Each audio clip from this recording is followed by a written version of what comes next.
आणि यानंतरची एक महत्त्वाची आणि मोठी बातमी आपल्यापर्यंत येते ती बघूया। मनोज जरांगेंच्या विरोधातील अटक वॉरंट आता रद्द करण्यात आल्याची माहिती मिळतेय। मनोज जरांगे आज एका जुन्या प्रकरणाच्या अनुषंगाने पुण्यातल्या शिवाजीनगर कोर्टामध्ये उपस्थित राहिलेले होते।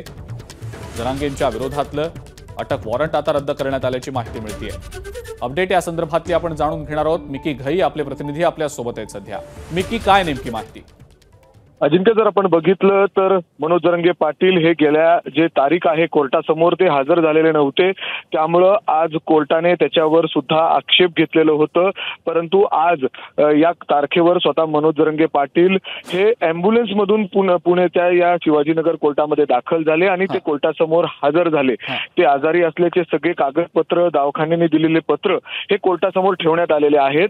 मात्र जर आपण बघितलं तर आता जे वॉरंट आहे कोर्टाने मागे घेतलेलं आहे, अर्थात हे वॉरंट रद्द करण्यात आलेलं आहे। मात्र त्याचबरोबर जे बॉन्ड आहे अर्थात बंधपत्र हे कोर्टाने नव्याने मनोज जरांगे पाटील यांना कोर्टात द्यायला सांगितलेलं आहे।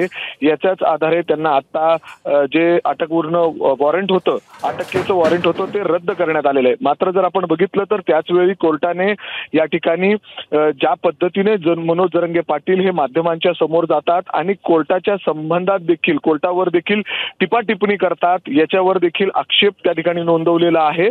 त्यांनी या ऑर्डरमध्ये हे देखील सांगितलेलं आहे की मनोज जरांगे पाटील ज्या पद्धतीने कोर्टा संदर्भात जाऊन बोलतात हे याचं देखील आम्ही लक्षात घेतलेलं आहे। मात्र आता जर आपण बघितलं तर मनोज जरांगे पाटील यांचं जे वॉरंट होतं ते रद्द करण्यात आलेलं आहे आणि त्यांना एक नव्याने बॉन्ड कोर्टाला द्यावं लागणार आहे। मिकी, धन्यवाद आपण जी माहिती दिली त्याबद्दल।